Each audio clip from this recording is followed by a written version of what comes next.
Good day, ladies and gentlemen, my name is RagingRaptor and I welcome you to a new preview video. And today we have two new tanks, one of which being the Tier IX Czech double shooting heavy tank called the TBT, and the Tier VIII Japanese heavy tank called Chi-Se, which is most likely going to be a premium because we don't have a Tier VIII premium just yet. And if I have to be completely honest, it looks like Legazzini's wish finally got granted with the Chi-Se.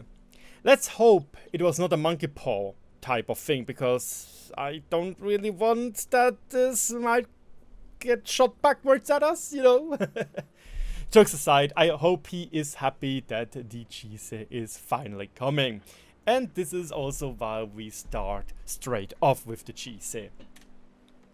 I've decided to compare the tank with the OHO and the Type 57, being both the same tanks, you know, or both from the same type of tank industry, and the M3Yo because it also represents other tanks with very little alpha. Because the Chi-Se's biggest or second biggest feature is it only has 300 alpha.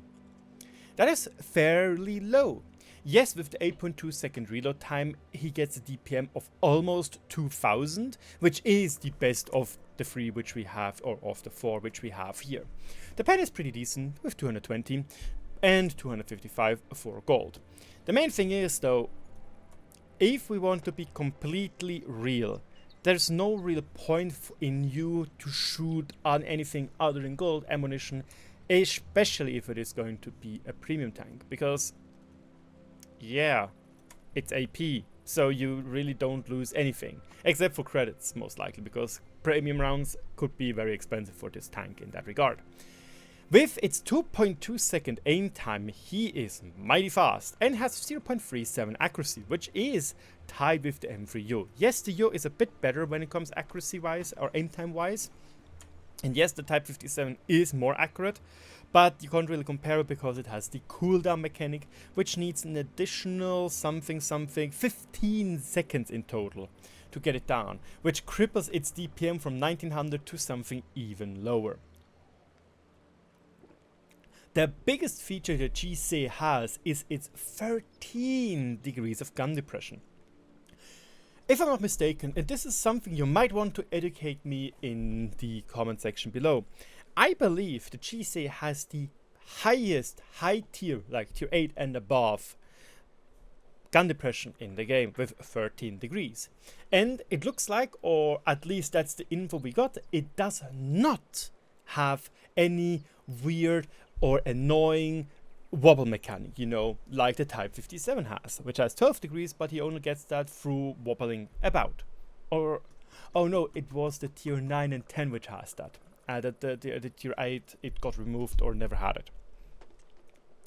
Going to the mobility, it is definitely not an OHO. The OHO with 25 kph, oh my god, playing that in 2025, you really need to hate yourself for that, you know.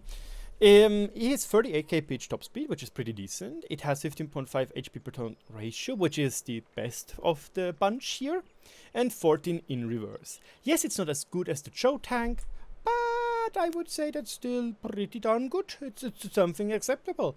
I would say that we can live with. And mobility wise, yeah. Survivability, in the other hand, looks odd / not entirely sure if it is really going to be anything good. 1550 hit points is good. It's totally okay. It gets like 1720, 1770 HP with hardening, which is totally fine. You can live with that. 135mm of upper front plate armor sounds pretty decent, especially at that angle, but we have these plates, which means we cannot side spray, even though it has 80mm of side armor. The main problem is more the turret front. It's just 200. And we all know how nobody plays the OHO, because it also has only 200.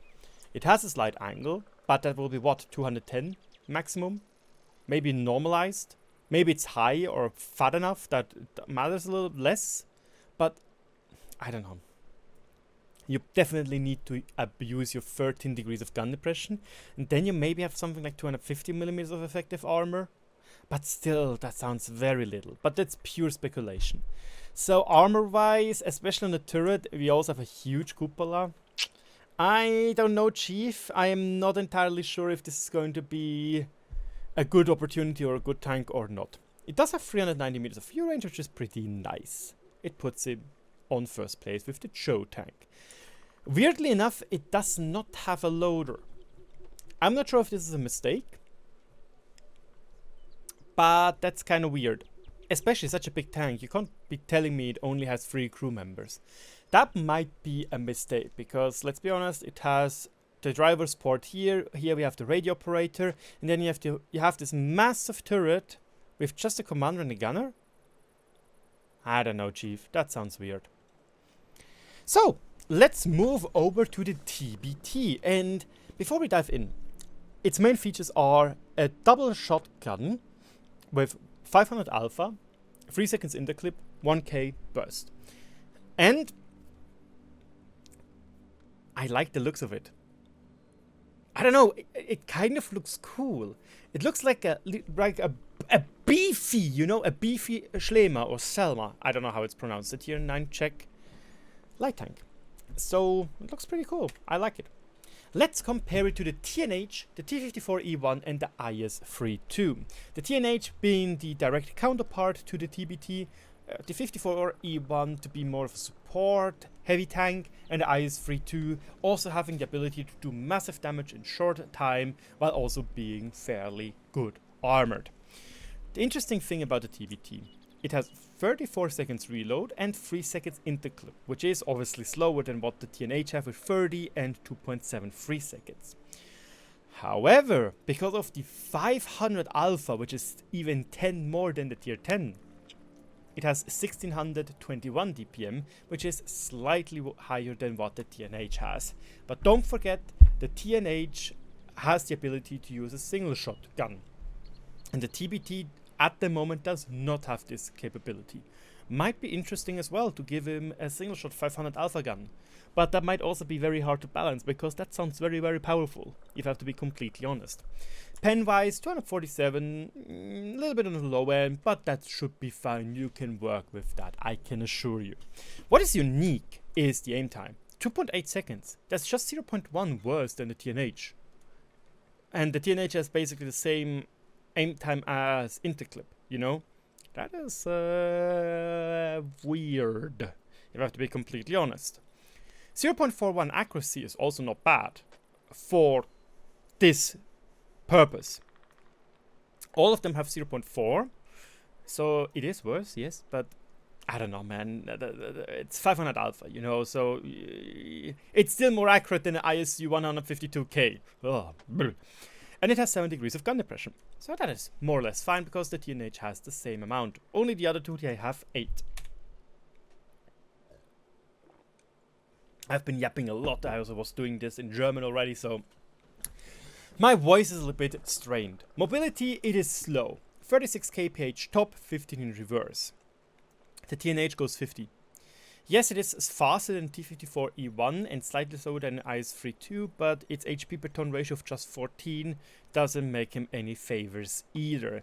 So, I don't know, I think mobility-wise you cannot really count on it. But what you might be able to count on could be the armor. It has this rounded hull, right? And it's 130 millimeters on the hull, so that's pretty decent. Problem is the really big lower plate. So the TNH does definitely has a better armor profile. Interestingly, it doesn't really have a cupola, but it only has 240 millimeter turret armor, meaning that this might be just 240. That is bad, you know, but it doesn't have any cupola, so that might be its weak spot. Who knows? Because the TNH, and maybe that's a little bit of copium, but the TNH has, in my opinion, an insanely strong turret. I would even value it better than the one on the Tier 10, because it has a much smaller cupola to it, and it already has the 300mm armor tag. Hit point wise, it's on the lower end, but you can work with that. That's totally fine. And it has 380 meters of view range, which is also workable. In the end, same crew as the TNH. So, let's wrap it up. so we don't waste too much time. Chi-Se could be interesting, but the armor on the turret scares me, or concerns me rather. The TBT on the other hand, I'm torn. A, it looks cool. B, it looks strong. C, the armor looks weak, and it's slow, so I don't know. I really don't know. So let me know in the comment section below what you think about these tanks. Don't forget to give me feedback on how the info was presented, if you liked it or not, and don't forget to subscribe when you want to be always up to date with World of Tanks related things. My name is RagingRaptor, and I see you around. Cheers.